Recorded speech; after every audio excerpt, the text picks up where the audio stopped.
The dust kicked up around Faith Montgomery's worn leather boots as she dismounted from the stagecoach in Riverside, California. Her entire world contained in a single carpetbag, and the folded document pressed against her heart beneath her traveling dress.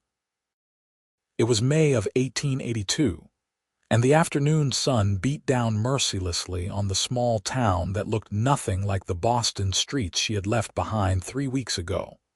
But somewhere in this desert landscape was the inheritance her father had promised her with his dying breath, a ranch she had never seen, and a future she could barely imagine. The stagecoach driver handed down her bag without ceremony, and Faith stood alone on the dusty street, squinting against the brightness as she pulled the deed from her bodice and unfolded it with trembling fingers. The paper was legal and binding, signed by her father Edmund Montgomery and a man named Thomas Callahan Miller, dated 5 years prior. According to the carefully penned words, her father had invested half the capital to purchase the Broken Arrow Ranch in exchange for half ownership, with the agreement that should anything happen to him, his share would pass to his only child. That child was her. And now, at 23 years old, with her father 6 months in the ground and her mother's family refusing to take in a woman they considered too independent and too poor, she had come west to claim what was rightfully hers. Faith asked a woman sweeping the boardwalk outside the general store for directions to the Broken Arrow Ranch, and the woman's eyes widened with something between surprise and sympathy, before pointing north toward the mountains visible in the distance. The ranch was apparently a 2-hour ride, and Faith negotiated the rental of a horse and saddle with coins she could barely afford to spend, knowing that she had to reach the ranch before nightfall.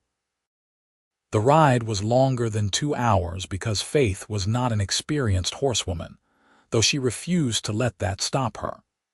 Her thighs ached, and her back protested, but she kept the horse moving at a steady pace along the dirt road that wound through scrubland dotted with Joshua trees and sage. The landscape was alien and beautiful in a harsh way that made her chest tight with both fear and wonder.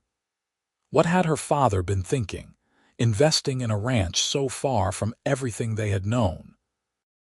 But then, Edmund Montgomery had always been a dreamer, always chasing the next opportunity, and it had been those very dreams that had left her mother struggling to make ends meet in a Boston tenement, while he sent occasional letters filled with promises. The sun was lowering toward the horizon when Faith finally saw the ranch spread out in a valley ahead, a collection of buildings that included a 2-story house, a large barn, several corrals, and various outbuildings. Cattle grazed in fenced pastures, and she could see men working near the barn, small figures at this distance. Her heart hammered as she urged her tired horse down the slope toward what she hoped would be her new home. A dog barked as she approached, and several men stopped their work to watch her ride in. Faith sat as straight as she could manage despite her exhaustion, trying to look confident and capable even though she felt neither. She stopped the horse in front of the main house, a structure built of wood with a wide porch and actual glass windows that caught the golden light of the setting sun. The front door opened, and a man stepped out onto the porch. He was tall and broad-shouldered, probably around 27 or 28 years old, with dark hair that needed cutting and eyes that were a startling blue even from a distance.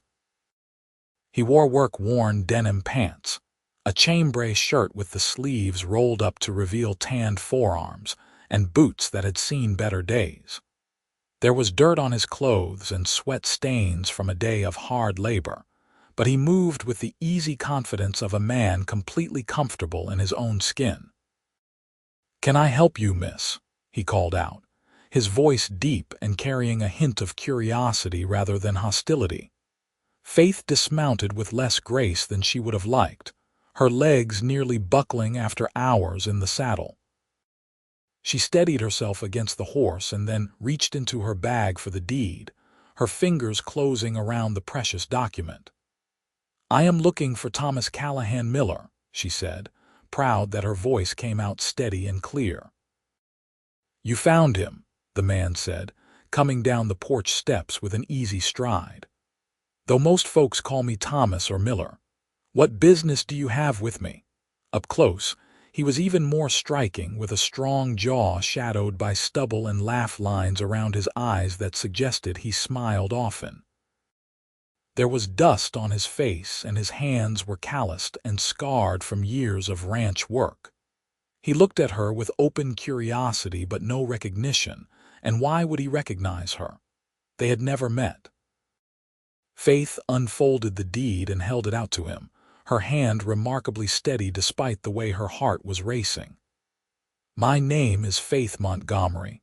Edmund Montgomery was my father.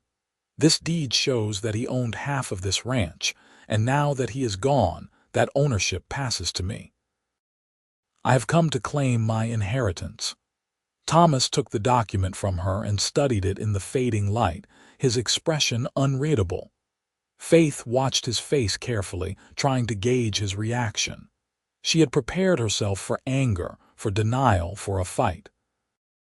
What she had not prepared for was the slow smile that spread across his face as he looked up from the deed to meet her eyes.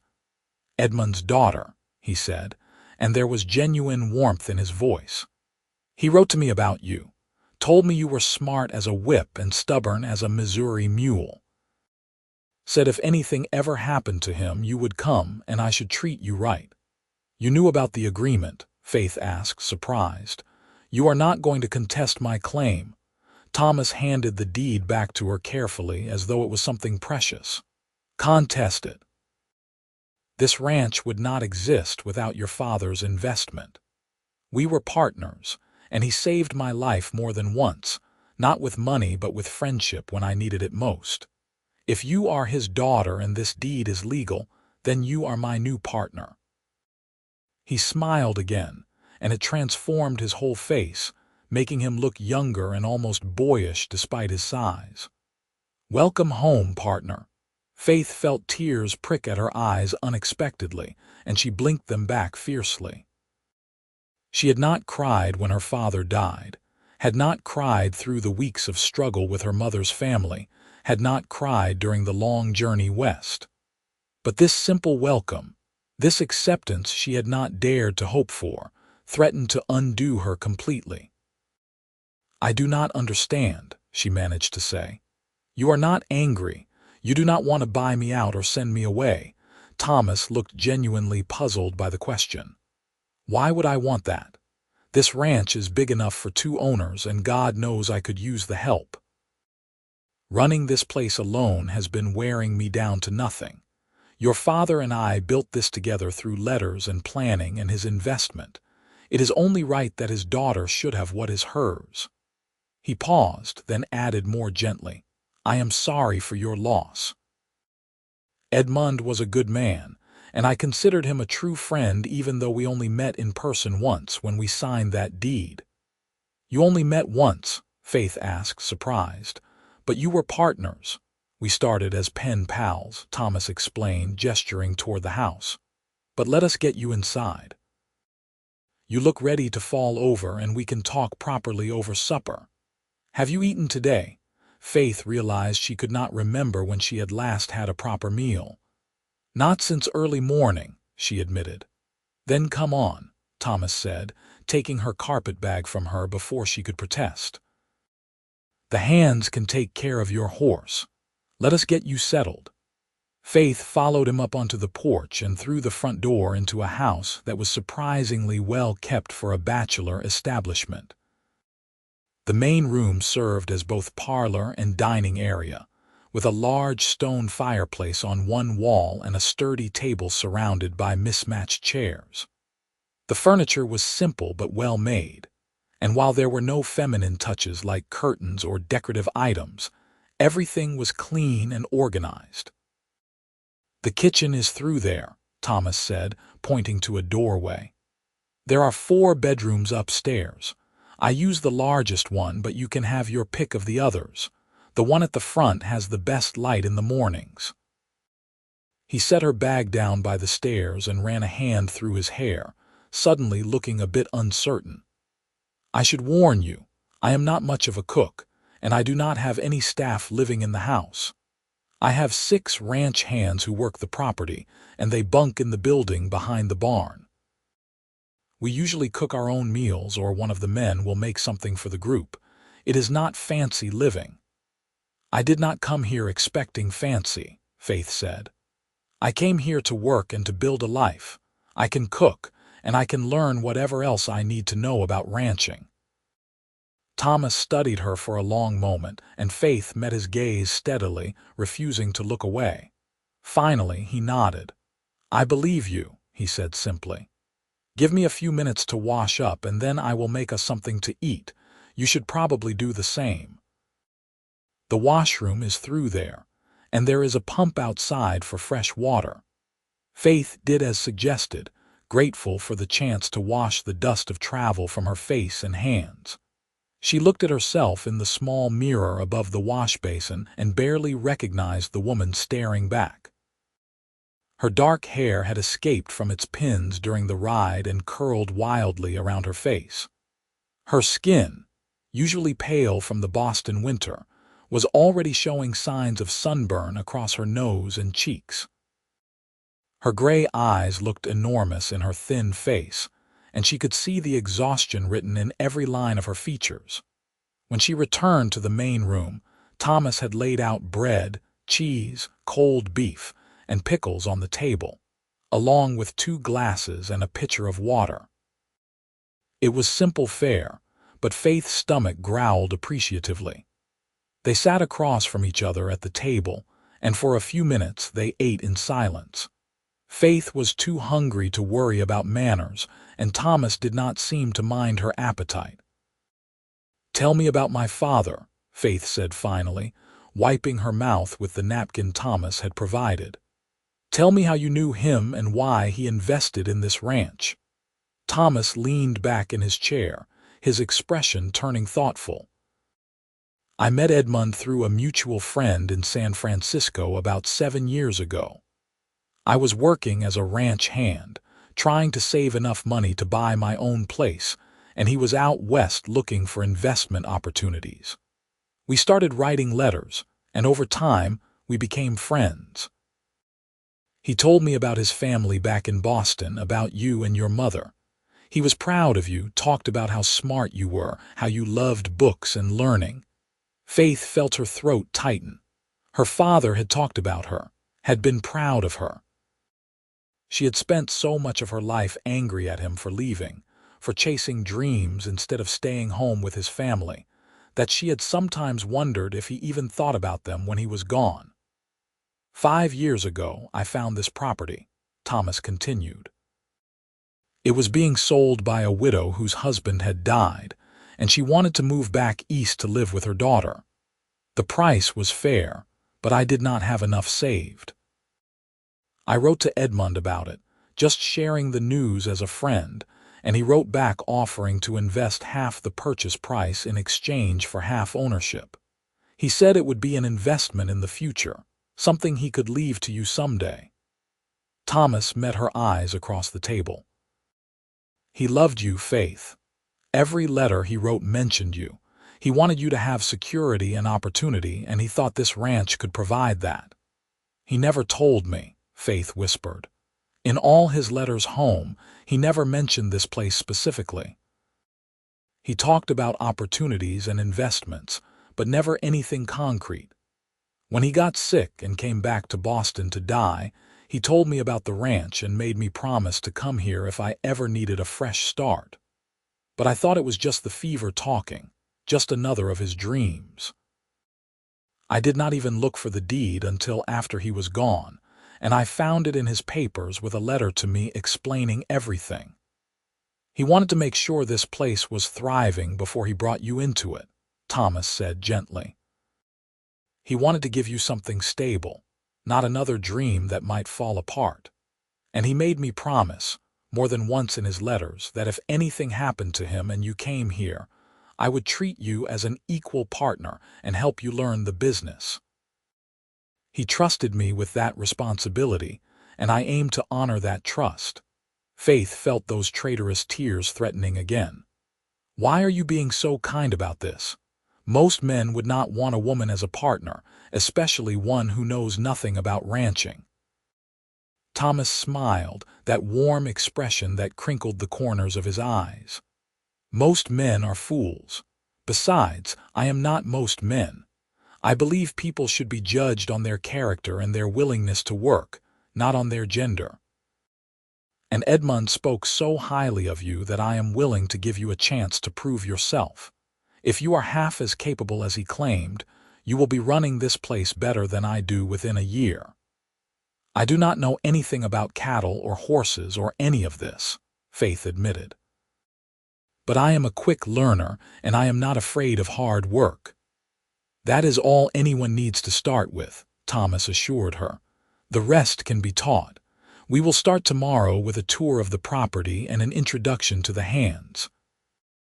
They are good men, and they will respect you as long as you are straight with them and pull your weight. They talked for another hour as the darkness settled fully outside the windows. Thomas told her about the ranch, about the 100 head of cattle they ran, the breeding program he was working on, the challenges of water rights and predators, and the constant work of maintaining fences and buildings. Faith listened intently, asking questions and trying to absorb as much information as possible. She could see that Thomas was passionate about this place, that he had poured his heart and soul into making it successful. It made her respect him even more that he was willing to share that success with her based solely on a promise to her father. Finally, Thomas stood and stretched, his body clearly feeling the effects of a long day of labor. We should both get some rest. Dawn comes early on a ranch, and we have a full day ahead tomorrow. He showed her upstairs to the bedroom he had mentioned, the one at the front of the house with 2 large windows that would indeed provide excellent morning light. The room was dusty but furnished with a bed, a dresser, and a washstand. I will have one of the men bring up some fresh linens tomorrow, but for tonight there should be blankets in the chest at the foot of the bed. This is fine, Faith assured him. This is more than fine. Thank you, Thomas. He paused in the doorway, looking back at her with an expression she could not quite read. You do not have to thank me, Faith. This is your home now, your ranch. You have every right to be here. He hesitated, then added, I think Edmund would be proud of you for coming here, for being brave enough to claim what is yours. I hope you will come to love this place as much as I do. After he left, Faith found the blankets and made up the bed as best she could in the darkness, using the moonlight coming through the windows to see by. She changed into her nightgown and crawled under the covers, her body aching in places she had not known could ache. But despite the exhaustion, sleep was slow to come. She lay in the darkness listening to the unfamiliar sounds of the ranch settling around her, the distant lowing of cattle, the whisper of wind through the eaves, the creak of old wood. This was her home now. This strange, wild place, so far from everything she had ever known, was where she would build her future. And Thomas Miller, her unexpected partner, had welcomed her with a kindness that still made her chest feel tight when she thought about it. She had been prepared for a fight, for resistance and hostility.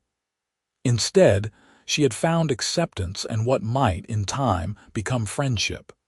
The next morning, Faith woke to the sound of activity outside her window. The sun was just rising, painting the sky in shades of pink and gold, and she could see men moving around the barn and corrals below. She dressed quickly in one of her simpler dresses, a dark blue cotton that was practical if not exactly suited for ranch work, and braided her hair tightly to keep it out of her way. When she made her way downstairs, she found Thomas already in the kitchen, frying eggs and bacon on the large iron stove. "Good morning," he said cheerfully when he saw her. "I hope you slept well. Coffee is ready if you want some." Faith poured herself a cup of the strong black coffee and took a tentative sip. It was bitter and powerful, nothing like the delicate tea she had been accustomed to in Boston, but it woke her up effectively. "I slept better than I expected," she said. "What time do you usually start work?" "Sunup," Thomas replied, sliding eggs onto 2 plates. "But you do not have to keep ranchers' hours right away. You must still be exhausted from traveling." "I am here to work," Faith said firmly. "I might as well start learning the routine from the beginning." Thomas grinned at her over his shoulder. "Stubborn as a Missouri mule. Your father was right about that." They ate breakfast together, and then Thomas led her outside to begin her education. The morning air was already warm, promising another hot day, and Faith was grateful for the light breeze that occasionally stirred the dust. The 6 ranch hands were gathered near the barn, and Thomas called them over for introductions. The men were a varied group, ranging in age from a young man who looked barely 20 to a grizzled cowboy who was probably in his 50s. Thomas introduced them each by name: Johnny, Pete, Sam, Carlos, Dutch, and Old Henry. They eyed Faith with curiosity and varying degrees of skepticism, and she could not blame them. She must look completely out of place in her dress and city boots, her pale skin and soft hands marking her as someone who had never done a day of real labor in her life.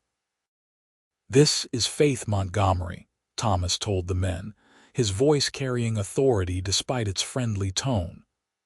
"Her father was Edmund Montgomery, my partner in this ranch. Edmund passed away, and Faith is here to claim her inheritance as half-owner of the Broken Arrow. She will be learning the business and working alongside us, and I expect you all to treat her with the same respect you would show me. Any questions?" There was a moment of silence, and then Old Henry spoke up, his weathered face creasing into what might have been a smile. "Can she cook better than you, boss? Because if so, she is already more valuable than you are." The other men laughed and the tension broke. Faith felt herself relax slightly. "I can cook," she said, meeting their eyes one by one, "and I can learn whatever else needs doing. I know I do not look like much right now, but I am willing to work hard and earn my place here."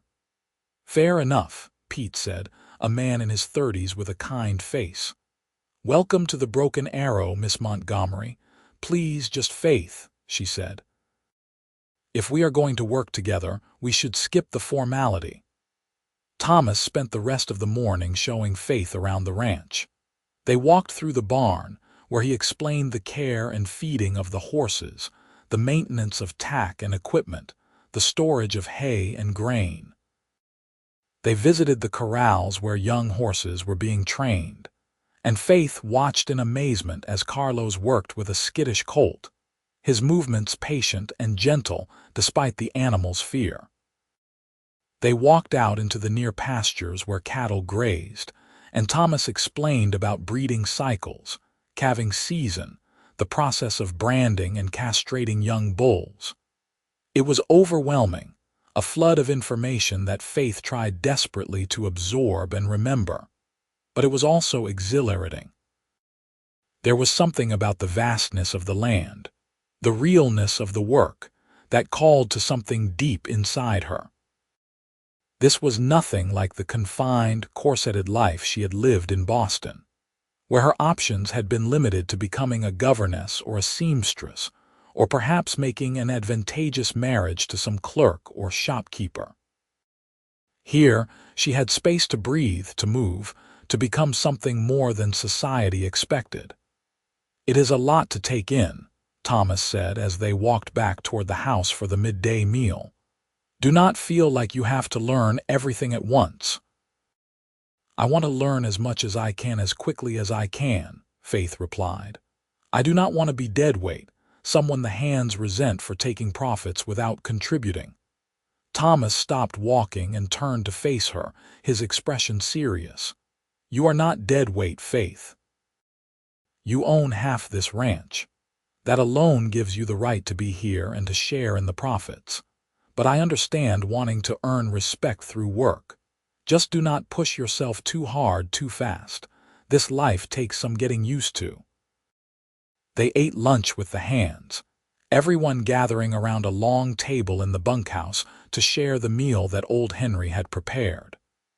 The food was simple but filling, and the conversation was easy, the men swapping stories and jokes with the comfort of people who had worked together for a long time. Faith mostly listened, learning the dynamics of the group, figuring out who was friends with whom, who was the joker, who was more serious. She noticed that Thomas treated the men with respect and humor, never pulling rank unless necessary, participating in the work rather than just supervising from a distance. It was clear they liked working for him, and that said a lot about his character. That afternoon, Thomas set Faith to work helping him repair a section of fence that had been damaged by cattle pushing against it. It was hot, hard work, digging new post holes and stringing wire, and Faith's hands quickly blistered despite her attempts to be careful. Thomas noticed and called a halt, wrapping her hands in strips of cloth to protect them. "You need gloves," he said, his hands gentle as he tied off the makeshift bandages. "We will get you some proper work clothes and equipment in town this weekend." "I can manage," Faith protested, though her hands were throbbing. "I know you can," Thomas agreed. "But there is no shame in using the right tools for the job. Stubbornness is a virtue, but stupidity is not. Take care of yourself so you can work tomorrow and the next day and the day after that. This is a marathon, not a sprint." They worked for another hour, and then Thomas declared it time to call it a day. Faith was exhausted, her muscles screaming and her hands hurting, but she also felt a sense of accomplishment. She had done real work, had contributed something tangible, and Thomas had treated her as a genuine partner, asking her opinion on the fence repair and listening when she suggested a different approach to bracing the posts. The days settled into a routine after that. Faith woke before dawn, helped Thomas prepare breakfast, and then spent the day working alongside him in the hands. Thomas was endlessly patient, teaching her how to saddle a horse properly, how to read the signs of sickness in cattle, how to mend tack and tools. Her body slowly adapted to the physical demands, her hands developing calluses, her muscles growing stronger. She ordered practical clothing from the general store in town and abandoned her dresses in favor of split skirts and sturdy blouses that allowed her to move freely. The hands gradually warmed to her as they saw she was serious about learning and willing to do any job, no matter how dirty or difficult. Old Henry taught her to cook for a large group, showing her how to make biscuits and beans and stew that would stick to a man's ribs through a long day of work. Carlos taught her some Spanish words and phrases, and she practiced with him during meals, stumbling over the pronunciations while he gently corrected her. Johnny, the youngest hand, seemed almost relieved to have someone newer than him around, someone who made more mistakes than he did. And through it all, Faith found herself drawn more and more to Thomas. She watched the way he moved through his days with steady competence, the way he treated everyone with respect regardless of their station, the way he seemed to genuinely love every aspect of ranch life from the grueling physical labor to the quiet evenings checking account books by lamplight. He had a quick smile and an easy laugh, but she also saw the loneliness in him sometimes, the way he would stand on the porch in the evenings looking out over the land with an expression of such longing that it made her heart ache. They fell into the habit of sitting together after supper, going over the day's work and planning for tomorrow. Sometimes they talked about the ranch, but often the conversations wandered to other topics. Thomas told her about growing up in Missouri on his family's small farm, about heading west after his parents died in a cholera outbreak, about the years of hard work that had led him to this place. Faith told him about Boston, about her father's long absences and her mother's quiet suffering, about her love of books and her frustration with the limited options available to women in the city. They discovered shared opinions on politics and religion, debated the merits of various authors, traded stories that made each other laugh. One evening in late June, about a month after Faith's arrival, they were sitting on the porch watching the stars come out when Thomas said quietly, "I am glad you came here, Faith. This place feels more like a home now with you in it." Faith turned to look at him, surprised by the admission. In the soft darkness, she could just make out his profile, the strong line of his jaw, the way his hair fell over his forehead. Her heart was suddenly beating faster, and she recognized the feeling for what it was. She was falling in love with Thomas Miller. Maybe she had been falling since that first moment when he had smiled at her and welcomed her home.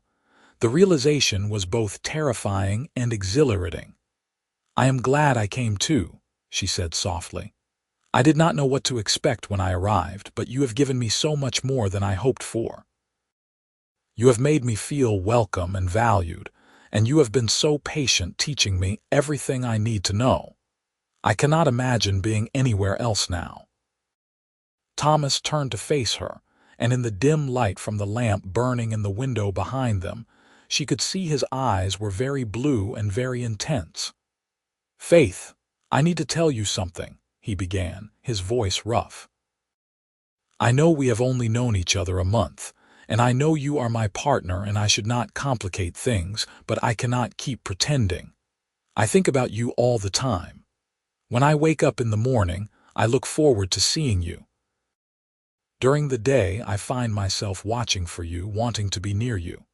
At night, I lie awake thinking about you sleeping just down the hall.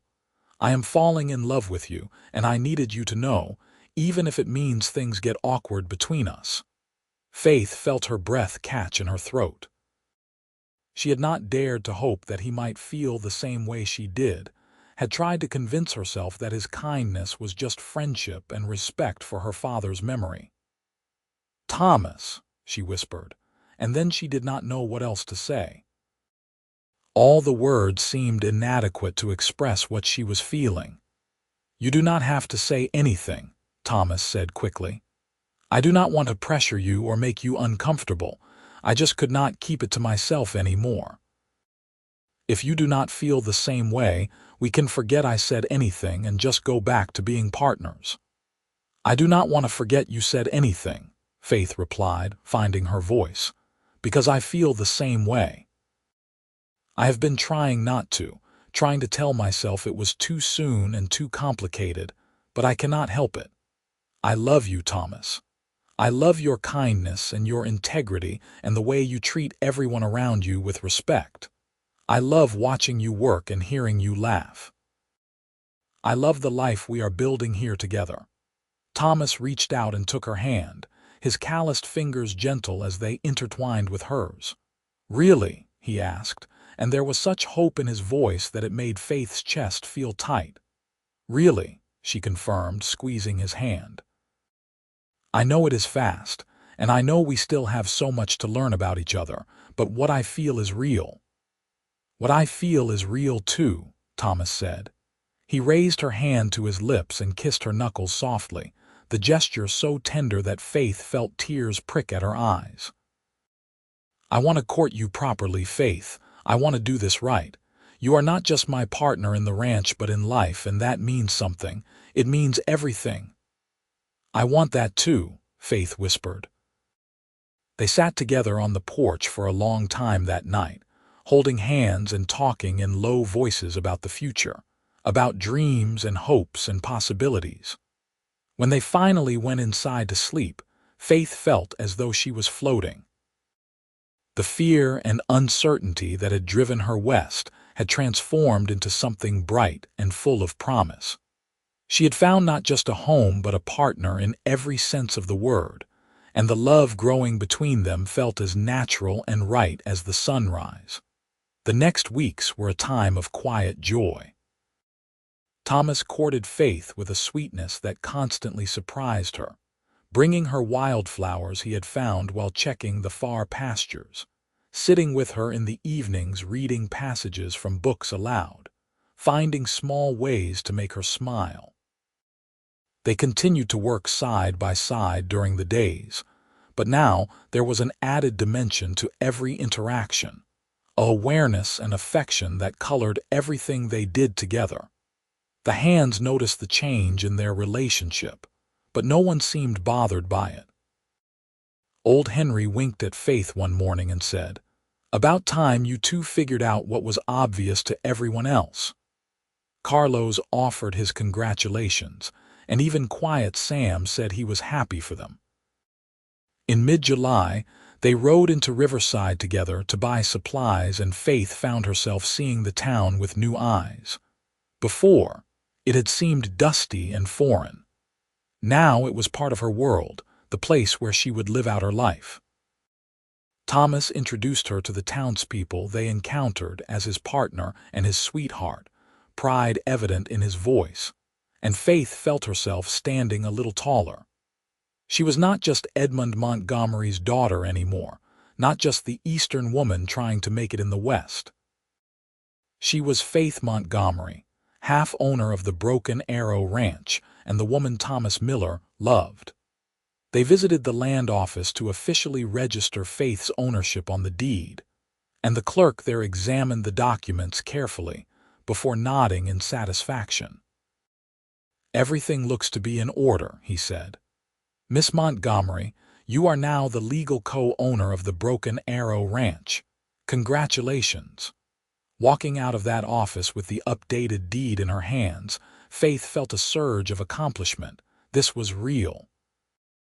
She had truly built a new life here, had taken the inheritance her father had left her and turned it into something tangible and lasting. On the ride back to the ranch, Thomas said, "There is something I want to show you. It is a bit out of the way, but I think you will like it." He led her off the main road and up into the foothills, following a narrow trail that wound between rocks and scrub. After about 30 minutes, they emerged into a small canyon where a creek ran year-round, fed by a spring further up in the mountains. The water was clear and cool, and the banks were lined with cottonwood trees that provided blessed shade. It was a hidden oasis, beautiful and peaceful. "I come here sometimes when I need to think," Thomas said, dismounting and helping Faith down from her horse. "It is the prettiest spot on the whole ranch, I think. I wanted to share it with you." They sat together on a flat rock near the water, listening to the creek burble and the wind rustle through the leaves overhead. Thomas put his arm around Faith's shoulders and she leaned into him, feeling utterly content. This moment, this place, this man, it all felt perfect.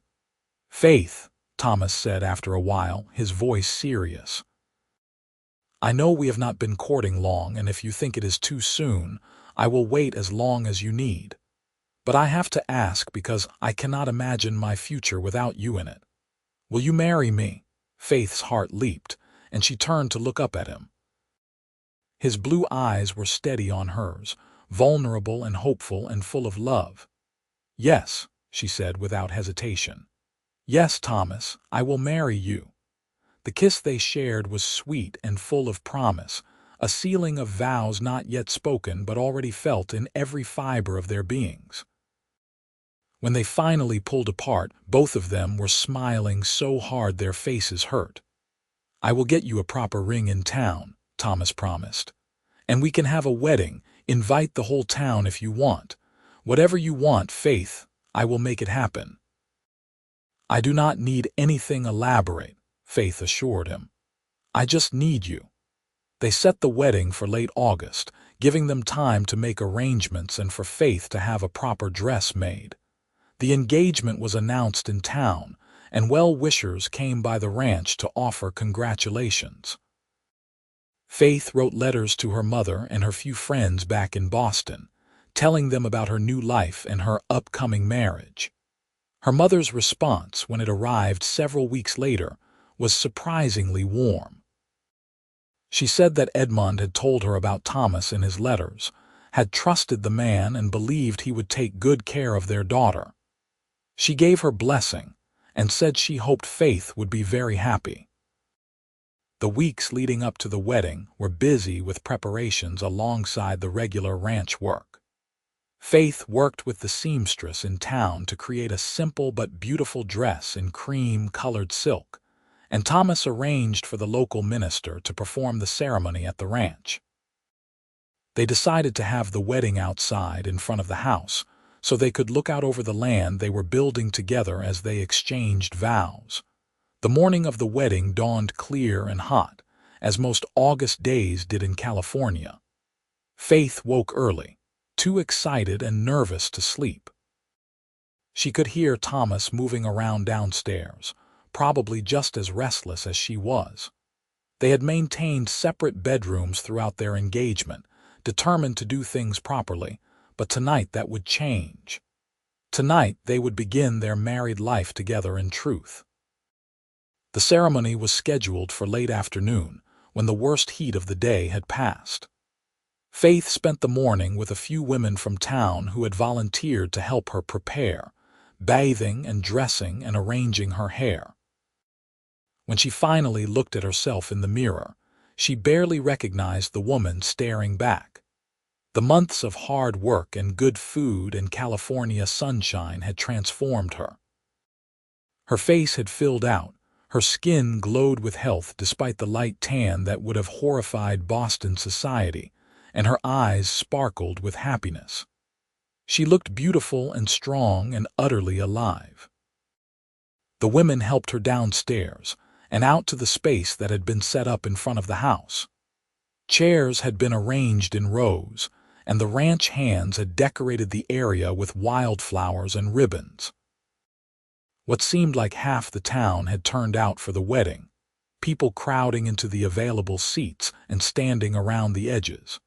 Faith felt a momentary flutter of nerves at all the attention, but then she saw Thomas standing at the front with the minister, and everything else fell away. He was wearing his best clothes, a dark suit that made his blue eyes even more striking, and he had clearly made an effort to tame his hair. But it was the expression on his face that made Faith's breath catch.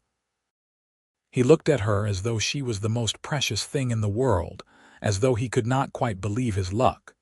She walked toward him slowly, and his face broke into that smile she loved so much. The ceremony itself was simple and traditional. They exchanged vows before God and their community, promising to love and honor and cherish each other for the rest of their lives. When Thomas slipped the gold ring onto her finger and the minister pronounced them husband and wife, Faith felt as though her heart might burst with joy. Thomas kissed her thoroughly, and the assembled guests cheered and applauded. The celebration that followed was lively and warm. Tables had been set up in the yard, and everyone had contributed food for a massive feast. There was music and dancing and toasting, and Faith laughed more than she could remember laughing in years. Thomas rarely left her side, his hand always finding hers, his eyes constantly seeking her out in the crowd. Old Henry made a speech that had everyone roaring with laughter, and Carlos sang a beautiful Spanish love song that made Faith cry happy tears. As evening fell and the guests began to depart, Faith and Thomas stood together waving goodbye, their fingers intertwined. When the last wagon finally disappeared down the road, Thomas turned to her with a look of pure mischief. "Alone at last, Mrs. Miller." Faith smiled up at him, feeling a flutter of nervous anticipation. "Alone at last," she agreed. Thomas swept her up into his arms despite her laughing protest and carried her into the house and up the stairs to his room, their room now. He set her down gently and then just looked at her for a long moment, his expression soft and full of wonder. "I love you," he said simply. "I love you too," Faith replied, reaching up to touch his face. "Now kiss me, husband." He did, and the world narrowed down to just the two of them, to the perfect joining of two souls who had found each other against all odds. Their wedding night was everything Faith had hoped for, tender and passionate and full of whispered promises. They learned each other's bodies with patience and care, and when they finally fell asleep tangled together in the big bed, Faith had never felt so cherished or so completely happy. The next morning they woke to their new life as husband and wife. There was work to be done, as there always was on a ranch, but everything felt different now. They were truly partners in every sense, building a life and a legacy together. Faith threw herself into learning more about the business side of ranching, working with Thomas to keep the account books and plan for future investments. She discovered she had a head for numbers and strategy, and Thomas increasingly sought her opinion on major decisions. As fall arrived and the temperatures began to cool slightly, they received word that a neighboring rancher named Harold Blackwell wanted to meet with them about a potential business deal. Blackwell owned a much larger operation to the east and had a reputation as a shrewd businessman. Thomas was wary but agreed to the meeting, and they rode over to Blackwell's ranch on a bright October morning. Harold Blackwell was a man in his 50s, prosperous and self-satisfied, and Faith disliked him immediately. There was something in the way he looked at her, dismissive and slightly contemptuous, that set her teeth on edge. He barely acknowledged her presence, addressing all his remarks to Thomas as though Faith was not even there. "I hear congratulations are in order, Miller," Blackwell said, leading them into his study. "Married life treating you well?" "Very well," Thomas replied evenly, his hand finding Faith's. "Faith is not just my wife but my full partner in the Broken Arrow. Any business you want to discuss can be discussed with both of us." Blackwell's eyebrows rose slightly, but he did not comment directly. Instead, he launched into his proposal. He wanted to buy water rights from a section of the Broken Arrow property that bordered his own land, offering what seemed like a generous price. But as Faith listened, she realized that the water rights he wanted were for the creek that fed their best pastures. Without access to that water, a significant portion of their grazing land would be much less productive. "That is not a deal we are interested in," Faith said before Thomas could respond. "That water is essential to our operation." Blackwell finally turned his attention fully to her, and his expression was patronizing.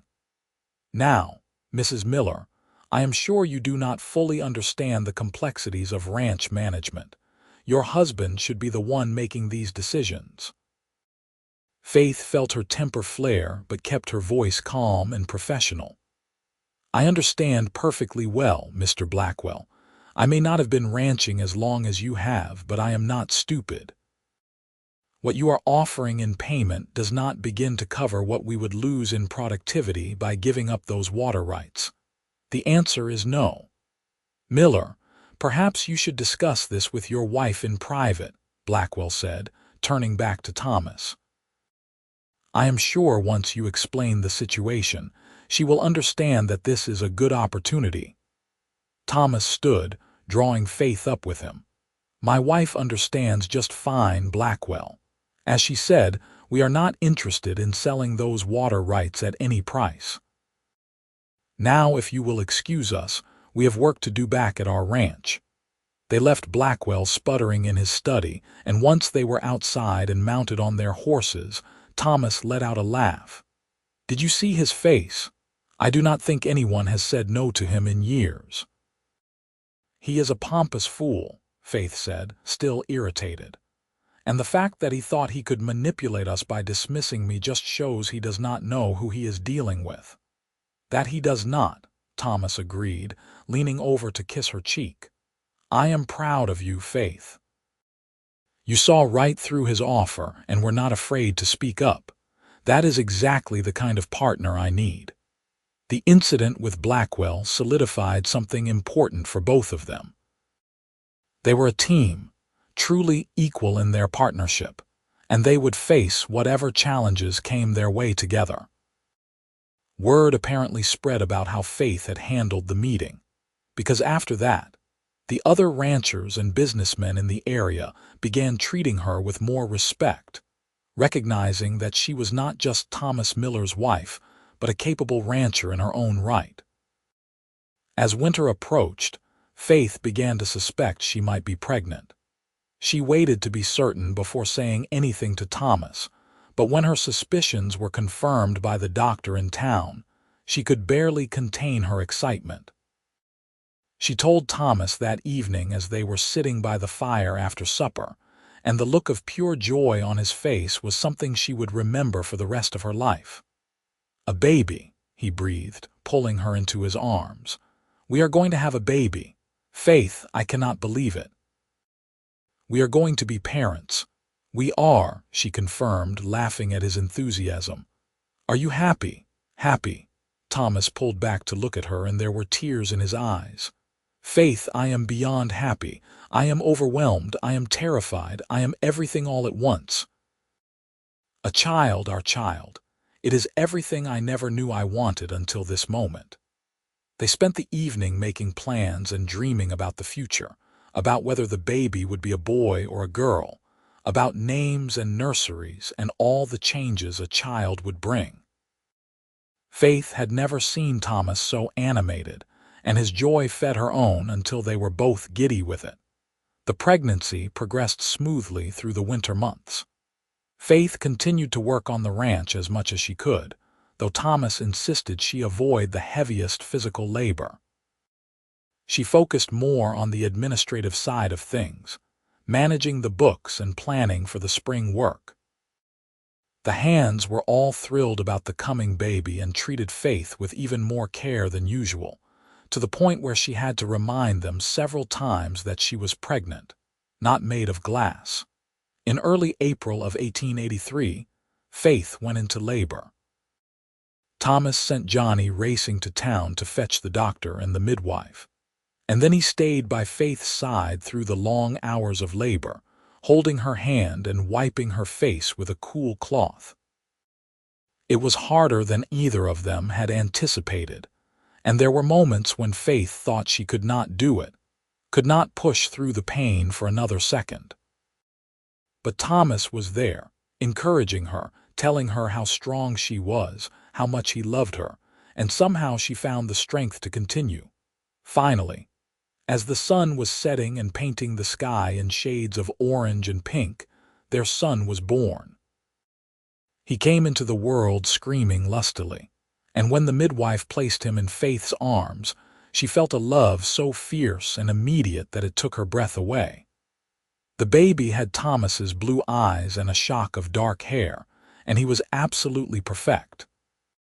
"We have a son," Faith whispered, looking up at Thomas with tears streaming down her face. "We have a son."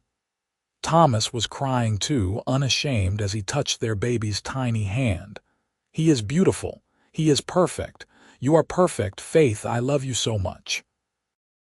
They named him Edmund Thomas Miller, after Faith's father and his own father, and they called him Eddie. The ranch hands came by in ones and twos to meet the new arrival, each of them clearly moved by the tiny baby who represented the future of the Broken Arrow. Old Henry carved him a little wooden horse, and Carlos brought a soft blanket his wife had knitted. The first months of Eddie's life were exhausting and wonderful in equal measure. Faith was amazed by how much work one tiny human could create, but she was equally amazed by how much love she had for him. Thomas was a devoted father, getting up in the night to walk with Eddie when he fussed, changing diapers without complaint, spending hours just watching their son sleep. He rearranged the ranch schedule so that he could be close to the house more often, wanting to be involved in every aspect of his son's life. As Eddie grew from infant to baby to toddler, the ranch continued to thrive. Thomas and Faith made smart investments, slowly expanding their herd and improving their breeding stock. They bought an additional section of land that gave them better access to water and more grazing area. The Broken Arrow developed a reputation for quality cattle and honest dealing, and they found themselves able to command premium prices at market. When Eddie was 2 years old, Faith found herself pregnant again. This time she knew what to expect, and while she was still nervous about the labor, she was not as frightened. Their second child, a daughter they named Rose Ellen Miller, was born in September of 1885. She had Faith's gray eyes and a temperament that was already showing signs of being strong-willed and independent. Eddie was fascinated by his little sister, wanting to help with everything from feeding to diaper changes. Life settled into a comfortable rhythm. The children grew and the ranch prospered. Thomas and Faith worked side by side, raising their family and building their legacy. They faced challenges, as anyone in ranching did. There were droughts and harsh winters, sick cattle and broken equipment, financial worries and difficult decisions. But they faced everything together, and their love for each other only deepened with the passing years. One evening in the summer of 1888, when Eddie was 5 and Rose was nearly 3, Faith and Thomas sat on the porch watching their children play in the yard. Eddie was showing Rose how to make a whistle from a blade of grass, and her delighted laughter rang out across the property. "You remember the day I arrived?" Faith asked, leaning against Thomas's shoulder. "6 years ago this month. I was so scared and so determined, and I had no idea what I was walking into." "I remember," Thomas said, putting his arm around her. "I remember thinking your father had been right about you, that you were going to be something special. I remember welcoming you home and meaning it, even though we had just met. It felt right, having you here." "You changed my life that day," Faith said softly. "You gave me a home and a future and a love I never could have imagined. You took a scared woman with a deed and a dream, and you made her your partner in every way. I do not think I ever properly thanked you for that." "You do not have to thank me," Thomas replied, pressing a kiss to the top of her head. "You gave me just as much. Before you came, this ranch was just a business, just work. You made it a home. You made it a family. You made my life complete in ways I did not even know it was lacking." "We built something good here," Faith said, watching Eddie help Rose chase a butterfly. "Something real and lasting. Our children will grow up knowing they are loved and valued, that they can be anything they want to be. They will have opportunities and choices, and they will have this land to come back to if they ever need a haven. Just like their mother did," Thomas said with a smile. Over the next several years, the Miller family continued to flourish. Eddie proved to have a natural talent for working with horses, and by the time he was 10, he was helping break and train the young stock. Rose showed an interest in the cattle operation and would follow Thomas around asking endless questions about breeding and health care. Faith was proud of both her children, of their work ethic and their kind hearts. In 1890, Faith gave birth to their third child, another son they named James, who everyone called Jamie. Eddie and Rose adored their baby brother and competed to help care for him. The house that had once seemed so large now felt perfectly sized, full of the noise and chaos and love of a growing family. Thomas and Faith continued to be equal partners in running the ranch. They made all major decisions together, and the hands and neighbors had long since accepted that Faith's word carried the same weight as Thomas's. The Broken Arrow was known throughout the region as a well-run operation with fair employment practices and high-quality stock. As the children grew older, Thomas and Faith made sure they understood the history of the ranch, how Faith's father had made it possible through his partnership and investment. how their mother had come west alone to claim her inheritance, how their parents had built something together from that foundation. They wanted the children to understand the value of hard work and partnership, of treating people with respect regardless of gender or background.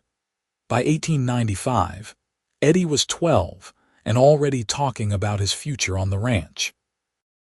Rose at 10 had declared she wanted to be a veterinarian when she grew up, inspired by the traveling veterinarian who came through twice a year to check on the livestock. Jamie at 5 was still deciding what interested him most, but he showed signs of having inherited his mother's head for numbers and business. One afternoon in late spring, as Faith was working in the garden she had established near the house and Thomas was repairing a gate nearby, a fancy carriage pulled up the road to the ranch.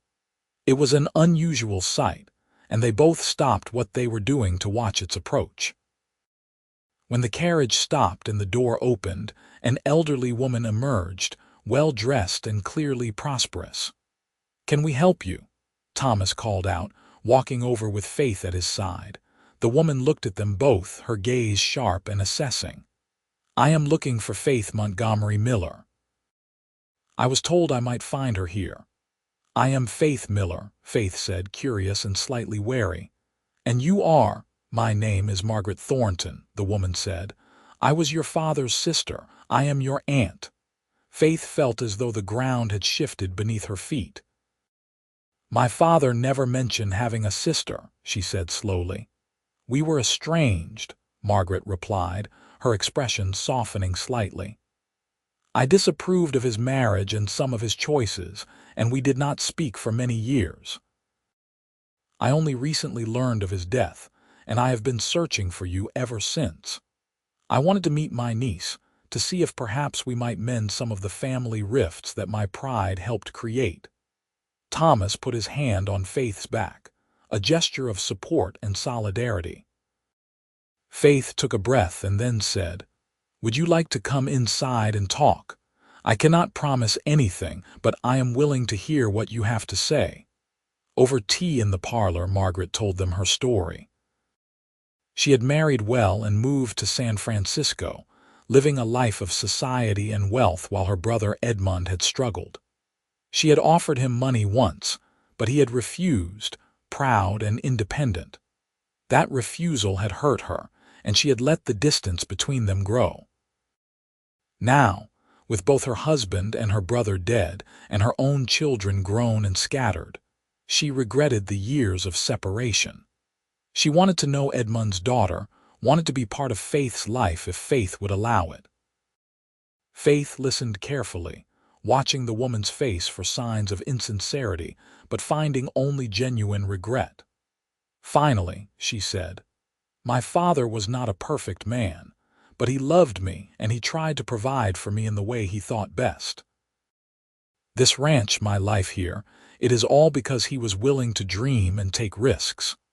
I am grateful for that, even though I was angry with him for a long time about his absences.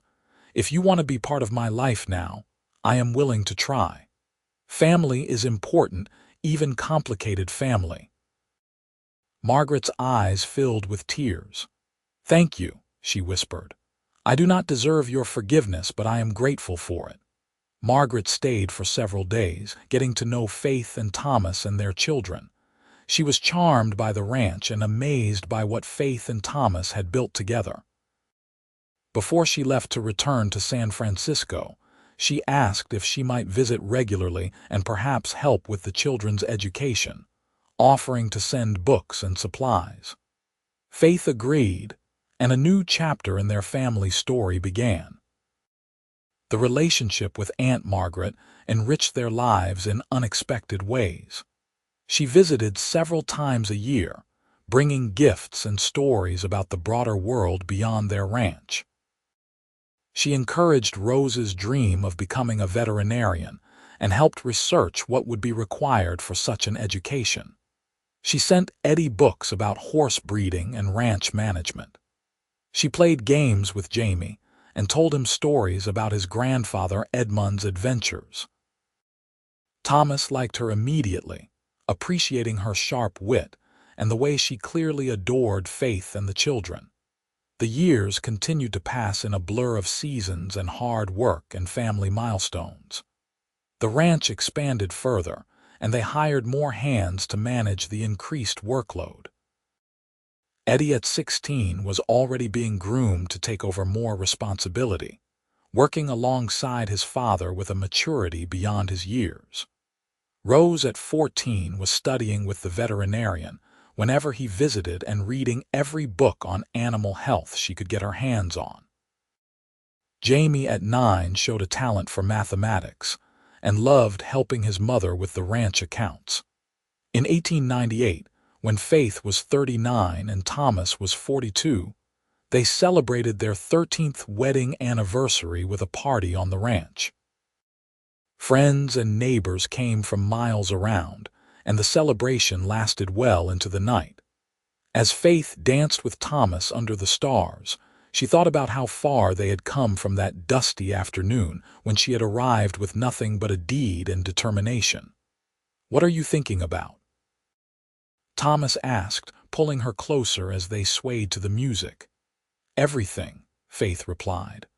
"The day we met, the day we married, the birth of our children, all the years of work and love and building this life together. I am thinking about how grateful I am, how blessed I feel. You gave me a home when I needed one, Thomas. You gave me a partnership and a love that has sustained me through everything. You are my best friend and my greatest support, and I love you more now than I did the day we married." "I love you more too," Thomas said, his voice rough with emotion. "You took a risk coming here, Faith. You trusted a stranger and you worked harder than anyone I have ever known to earn your place, but you earned more than a place on this ranch. You earned my heart, completely and forever.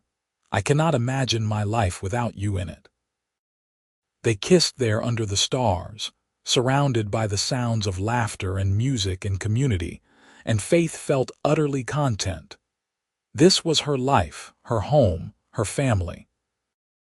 This was everything she had never known she wanted, until that day she had shown a deed to a cowboy who had smiled and welcomed her home. As the new century approached, the Broken Arrow Ranch stood as a testament to what partnership and love could build. Eddie took on more and more responsibility, proving himself a capable and thoughtful manager. Rose was preparing to attend veterinary school in San Francisco, with Aunt Margaret's help securing her admission to one of the few programs that accepted women. Jamie was showing signs of wanting to pursue a career in business or law, though he promised he would always come home to visit. Thomas and Faith, now firmly into middle age, began to think about succession planning and the future of the ranch beyond their own management. They established the ranch as a formal partnership that could be divided among their children or maintained as a joint enterprise, depending on what the next generation decided.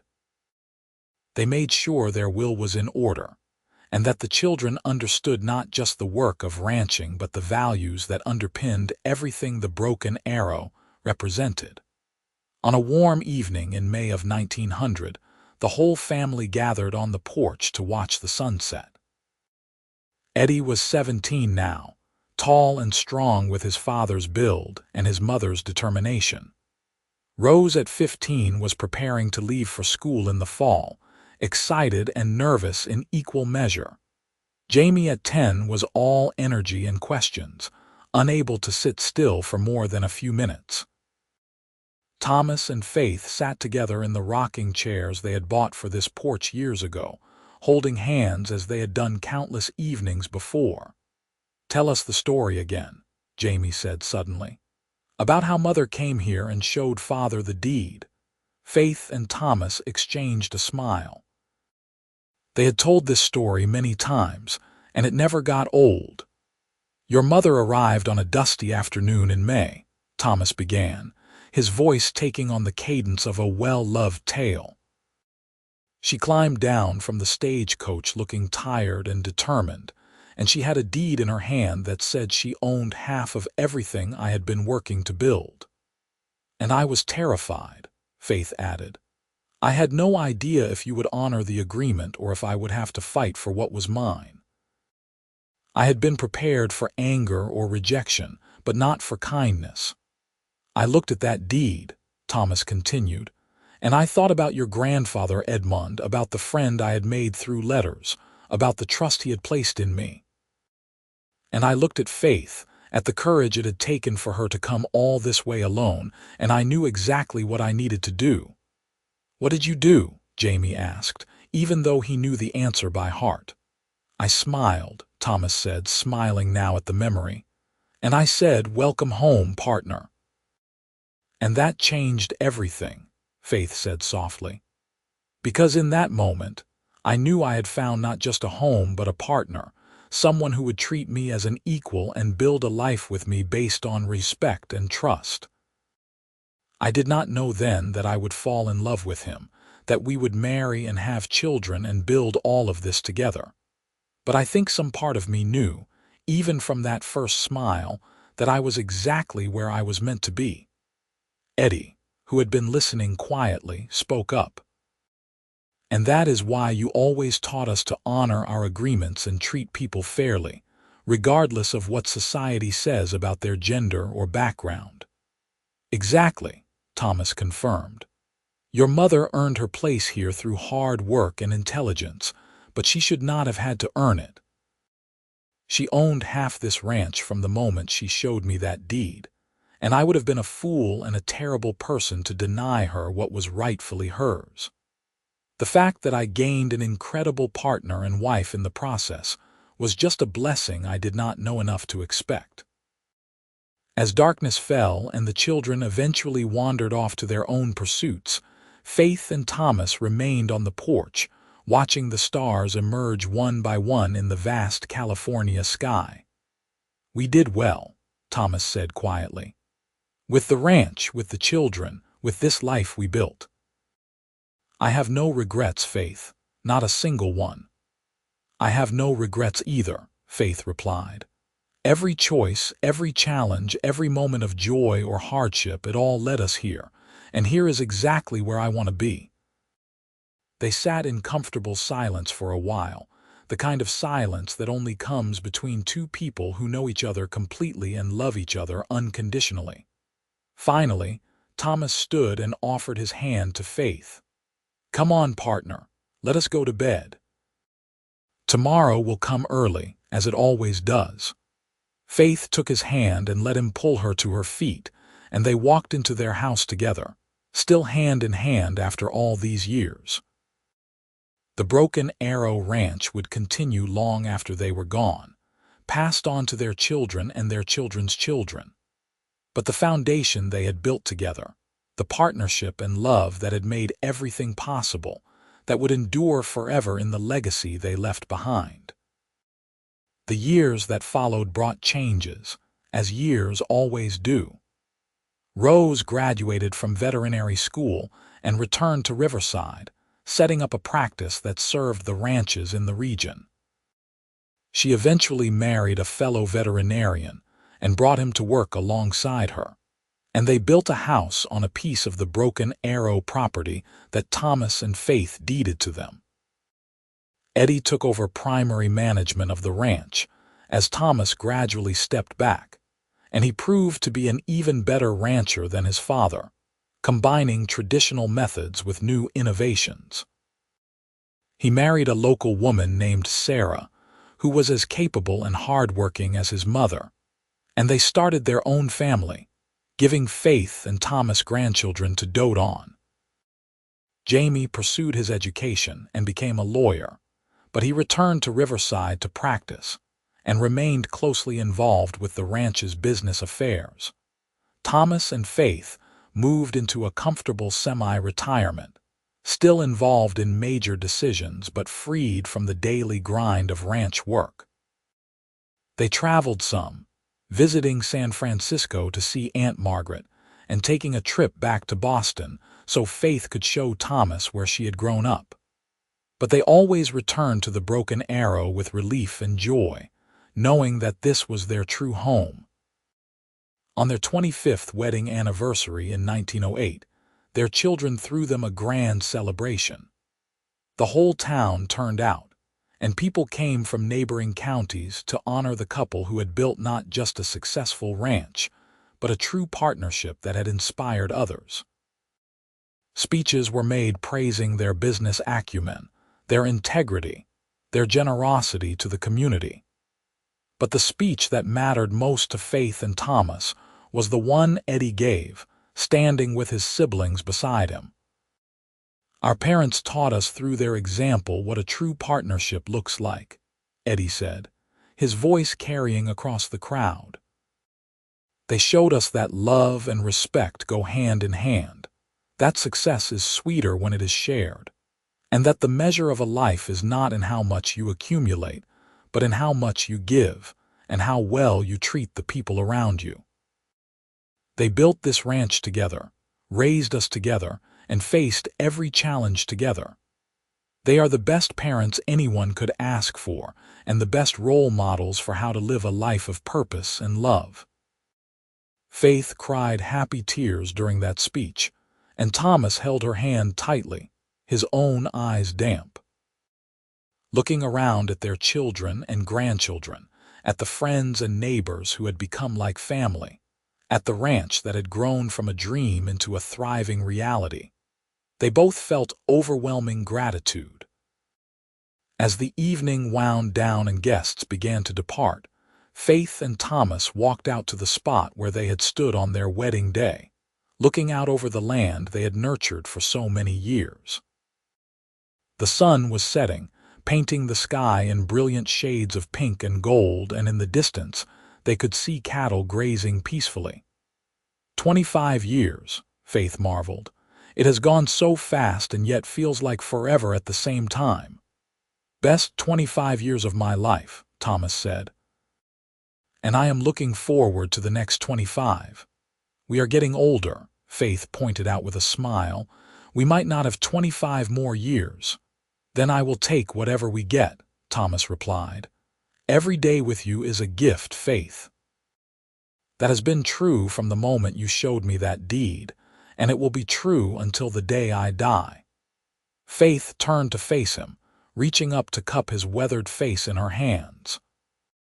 His hair was now streaked with gray, and there were deep lines around his eyes and mouth, but to her, he was still the most handsome man she had ever seen. "I love you, Thomas Callahan Miller. Thank you for welcoming me home all those years ago. Thank you for being my partner in every sense of the word. Thank you for the life we have built together."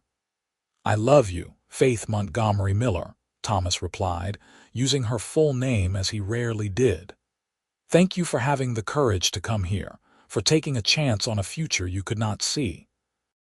Thank you for making me a better man, a better rancher, a better father. Thank you for everything." They kissed as the sun disappeared below the horizon, and when they finally pulled apart, the stars were beginning to emerge overhead, the same stars that had witnessed their journey from strangers to partners, to lovers to life companions. Thomas and Faith lived for many more years, watching their family grow and expand, seeing the Broken Arrow Ranch continue to thrive under Eddie's management, taking joy in grandchildren and eventually great-grandchildren. They remained devoted to each other until the very end, their love as strong at 70 as it had been at 25. When Thomas passed away peacefully in his sleep in 1922 at the age of 66, Faith was holding his hand, and his last words were, "I love you, partner." Faith grieved deeply, but found comfort in their children and grandchildren, in the life they had built together, in the knowledge that their love story had been one for the ages. Faith lived another 5 years, remaining sharp and active almost until the end. She spent her final years writing down the story of the Broken Arrow Ranch, of how she had come west with nothing but a deed and a dream, of how a cowboy had welcomed her home and changed her life forever, of the partnership and love that had sustained them through decades of challenges and joys. She wanted her descendants to know not just the facts of their family history but the heart of it, the love that had made everything possible. Faith passed away in her sleep in the spring of 1927. Surrounded by family in the house she and Thomas had made a home. She was 68 years old and had lived a full, rich life, beyond anything she could have imagined as a scared young woman stepping off a stagecoach in Riverside all those years ago. Her funeral was attended by hundreds of people, a testament to the respect and affection she had earned in the community. At the reading of her will, Faith's written history of the ranch was distributed to all her children and grandchildren, along with a letter she had written to be read after her death. In it, she spoke of the importance of partnership and equality, of treating all people with respect and dignity, of having the courage to claim what is yours and the grace to welcome others who do the same. She reminded them that the Broken Arrow Ranch had been built on love and partnership, and that those values should continue to guide the family for generations to come. She ended the letter with these words: "I showed a deed claiming half the ranch to a man I had never met, and instead of fighting me or trying to cheat me, he smiled and said, 'Welcome home, partner.' Those words changed my life. They gave me not just a home but a future, not just a partner but a soulmate, not just security but love beyond measure. Remember that when you face your own challenges and opportunities. Welcome people home. Be a partner worth having. Build your life on love and respect and integrity." That is the true legacy of the Broken Arrow Ranch, and it matters more than all the land and cattle and money in the world. Your father and I loved you all more than words can express. Live well, love deeply, and remember that home is not just a place, but the people you choose to share your life with. The Broken Arrow Ranch continued to thrive for many generations, remaining in the Miller family and maintaining its reputation for quality and integrity. The story of Faith and Thomas became a beloved family legend, told and retold to each new generation, a reminder of where they came from and the values that defined them. The original deed that Faith had shown to Thomas on that dusty May afternoon in 1882 was framed and hung in a place of honor in the ranch house, a symbol of the partnership that had made everything possible. And though Faith and Thomas were long gone, their love story lived on, an inspiration to all who heard it, a testament to the power of courage, trust, and the willingness to welcome someone home with open arms and an open heart. They had built more than a ranch together. They had built a legacy of love that would endure as long as the family remembered their story and honored the values they had lived by. The Broken Arrow Ranch stood as proof that sometimes the most unlikely partnerships become the strongest, that love can grow from respect and trust, and that welcoming someone home can be the beginning of the greatest adventure of all.